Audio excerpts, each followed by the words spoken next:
What's going on? I'm Coach Nick, your fishing coach, representing No Redemption Outdoors with another top 5 video today. And this time, it's about this guy right here, a spinnerbait, one of my favorite overall lures in the history of the world. And I'm gonna go over top 5 techniques that are gonna put more fish in the boat and possibly more big fish as well. Come along, let's take a journey. Let's see what this guy can do.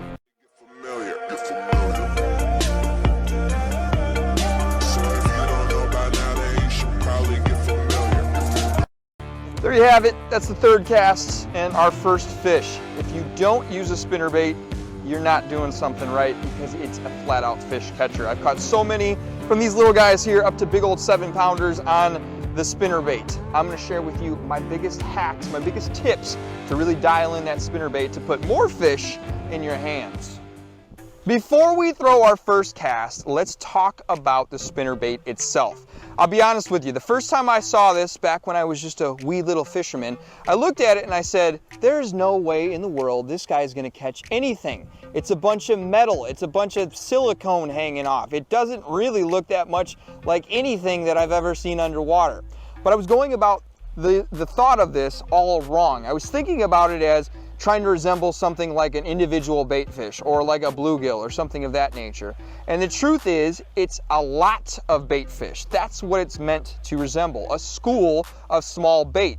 If I look at all those little blades, think of each one of those as a bait fish and throwing off all of that shine, all that commotion like the individual bait fish. Think of the skirt like the bigger profile of one of those individual bait fish or bluegill or whatever it might be. So when I look at this, I think of these blades as the school and the thing that initially attracts the attention of a bass, and I think of the skirt as the target that it's gonna key in on and it's gonna eat. And that's what they do, they eat it. Now, in terms of presentation, what I love about a spinnerbait is all the different ways I can fish it. I grew up fishing in Michigan and I loved always throwing in deep cover like lily pads, like big beds of lily pads. And I would throw this out there with a high rod tip, a little bit faster retrieve, and just kind of guide it through those stems.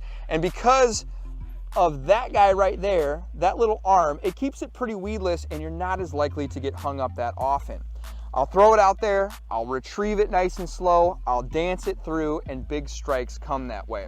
Now, if I want to throw it a little bit deeper, I can do that too. I often use this as a search bait, like I'm going to use today, to identify a pattern and identify where fish are because it covers a lot of water very quickly.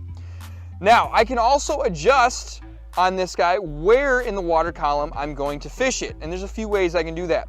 One, of course, is the gear ratio on your reel. Today, we got our Quantum KVD, Tour KVD. It's a 7.3 to 1. It's a faster gear ratio. By using that, I'm gonna keep it a little bit higher in the water column. If I wanna slow it down, I might go down to a 6.2 to 1 or something like that. Also, the blades are gonna help dictate where it fishes in the water column. These thin, smaller willow blades like this, keep it a little bit lower, a little bit deeper, because they don't grab as much water. There's not quite as much displacement to it. Now, if I went up to, let's say, bigger Colorado blades, it grabs more water, it tends to pull it up more towards the surface. Those blades are important. Now, if we're looking at the anatomy of a fish, they have a sense that we do not have. That's the lateral line system that you see running along the body of the fish. What that does is it recognizes displacement and commotion underwater. Okay, so they're sight predators, but they also really rely on that lateral line.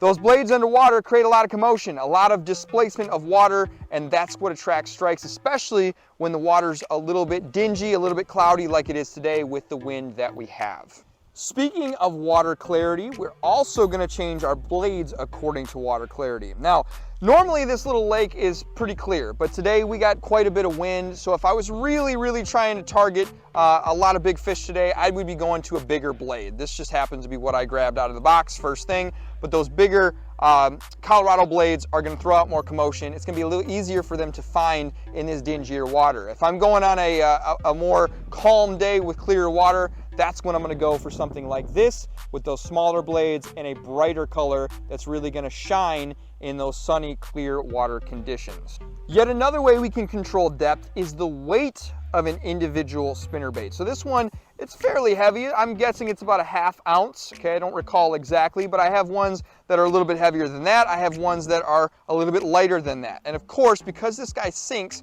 the heavier it is, the lower it is in the water column. Lighter it is, the higher I can fish it. Very, very versatile lure. Can fish it all the way from the bottom all the way to the top. It works.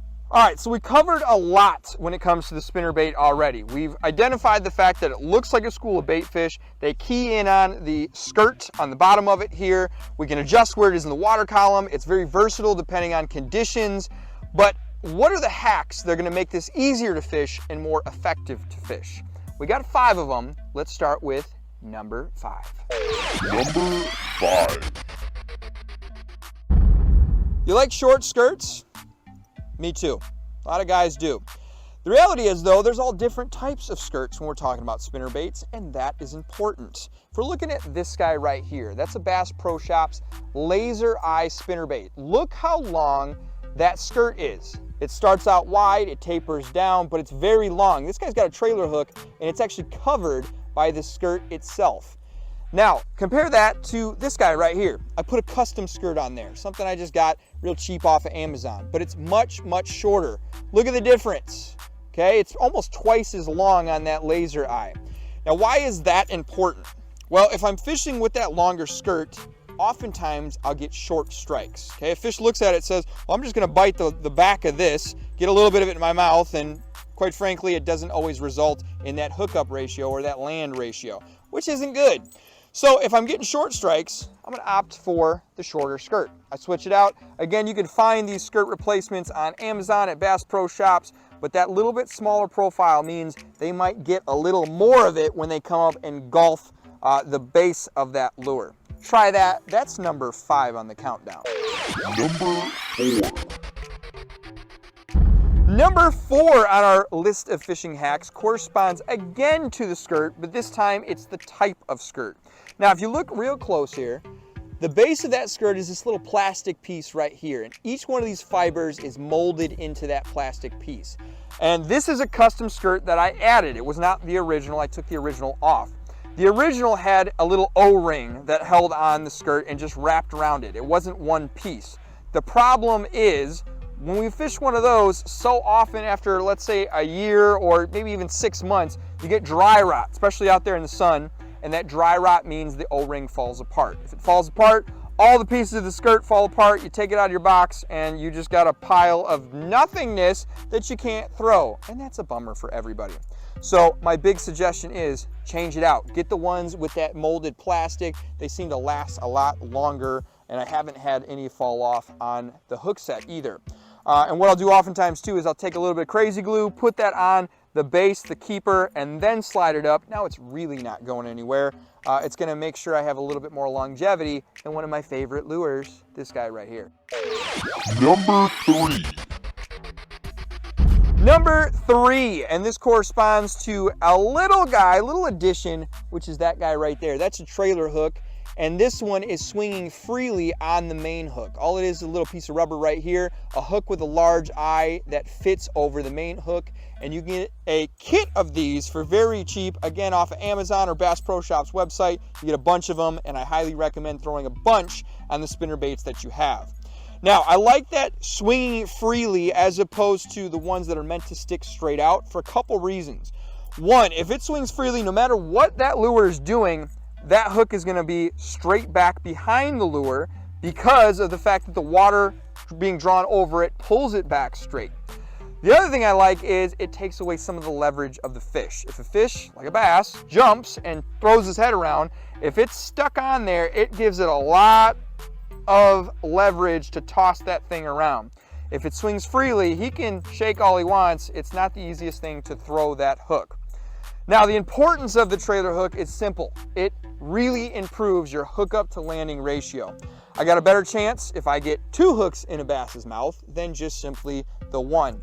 The other advantage is if I have fish that are short striking, they sometimes just get the trailer hook. They don't even get the main hook. And that's a fish that I wouldn't catch otherwise if I didn't have it.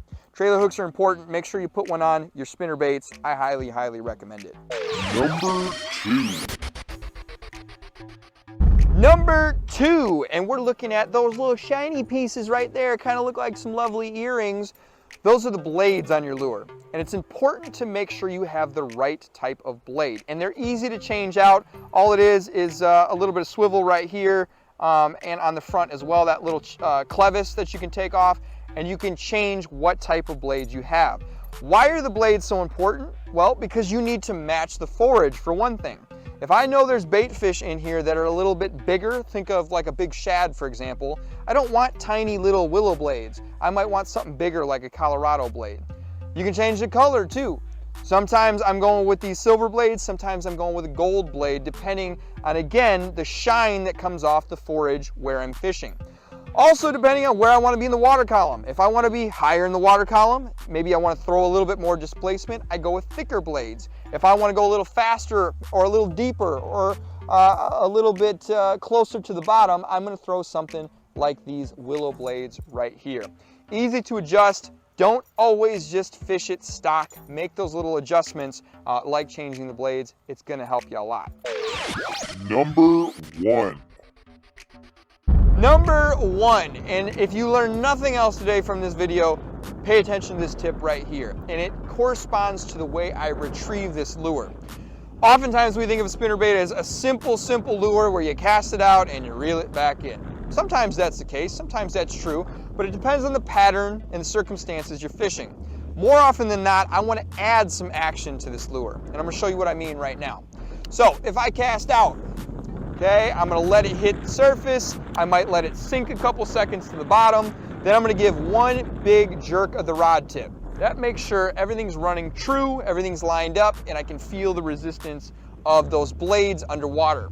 Now, as I retrieve, every so often, I'm going to give a couple jerks of the rod tip, maybe a little cadence, 1, 2, 1, 2, 3, whatever it might be. But when I do that, it's going to make that skirt flare out. It's going to add some action, something that's going to really trigger a strike because they see that it looks alive, or it looks like it's running away, swimming away, trying to survive the attack of whatever big predator might be going after it. Again, let's show you one more time. I got some cover right here. I'm going to draw that bait along. I'm going to cast out. Again, let it sink a little bit. I know they're a little deeper in the water column right now. Okay, engage the reel. One big jerk. I feel the resistance. Everything feels good as I'm retrieving. 1, 1, 2, 1. Jerks of the rod tip. Every time, flaring the skirt. Makes those blades kind of stop and start. Adds a little bit of shine. That's what triggers those strikes. This guy right here is one of my favorite lures of all time. If you don't fish it, you need to. It's been around for many, many years, and the reason is it works. The best bass fisherman in history, Kevin Van Dam, this is one of his favorites as well. You need to throw it. I'm Coach Nick, your fishing coach with No Redemption Outdoors. Make sure if you've not already subscribed to the channel, do that. What are you waiting for? Hit the notification bell so you know when we put out new videos, and keep posted for more top 5 videos, as well as things like the 3-minute grab bag giveaway with Mr. Tony himself. I'm Coach Nick, your fishing coach. Over and out.